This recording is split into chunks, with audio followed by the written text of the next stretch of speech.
मातीशी नातं असलेला, राबराब राबणारा आणि संकटातही न डगमगणारा शेतकरी. पण या सगळ्या प्रवासात त्याचा खरा सोबती कोण? तो म्हणजे बैल. त्याच बैलासाठी दरवर्षी एक दिवस येतो जेव्हा त्याचं पूजन केलं जातं, त्याचं गौरव केलं जातं. तो सण म्हणजे बैलपोळा. बैलपोळा म्हणजे शेतकऱ्याच्या कष्टांचा खरा उत्सव. शेतात वर्षभर काम करणाऱ्या बैलांना मान देण्यासाठी, त्यांच्याप्रती कृतज्ञता व्यक्त करण्यासाठी हा सण साजरा केला जातो. पिठोरी अमावस्येला महाराष्ट्र, मध्य प्रदेश, कर्नाटक अशा विविध राज्यात हा सण मोठ्या उत्साहात साजरा होतो. हजारो वर्षांपासून भारतीय संस्कृतीत पशुपूजनाची परंपरा आहे. वेदांत, गोपूजन, नंदी सेवा यांचं महत्त्व स्पष्ट आहे. बैल हा फक्त जनावर नाही, तो शंकराच्या नंदीचं प्रतीक मानला जातो. म्हणूनच बैलाचं पूजन हे केवळ परंपरा नाही, तर श्रद्धेचा भाग आहे. या दिवशी बैलांना स्नान घातलं जातं, त्यांना अत्तर, तेल लावलं जातं. रंगीत कड्या, शिंगांना रंग, घंटा, हार, पायात चांदीचे तोडे, अगदी नववधूसारखा साजा शृंगार केला जातो. मग त्यांचं औक्षण केलं जातं, त्यांच्या पायाला हळद कुंकू लावलं जातं. गावातून मिरवणूक निघते.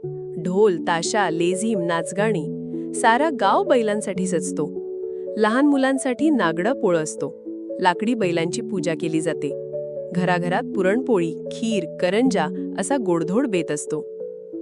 खेड्यांमध्ये बैलांना देव मानलं जातं. या दिवशी गावातल्या सगळ्या बैलांची एकत्र मिरवणूक होते. कुठे बैलशर्यती होतात, कुठे गोंधळ, कीर्तन का सांस्कृतिक कार्यक्रम.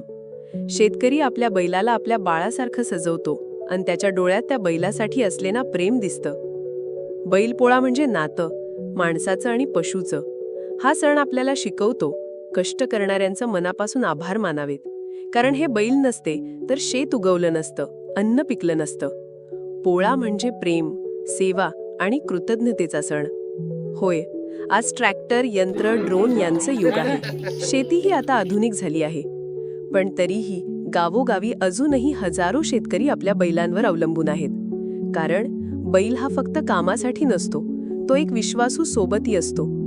शेतीच्या छोट्या गुऱ्हाळांपासून ते रानातील नाजूक कामापर्यंत बैलाचे योगदान अमूल्य आहे. चला तर मग यावर्षी बैलपोळा साजरा करताना आपल्या मातीशी नातं जपूया. बैलांसाठी, त्यांच्या सेवेसाठी मनापासून आभार मानूया. चला, प्रेमाने, एकतेने आणि कृतज्ञतेने बैलपोळा साजरा करूया.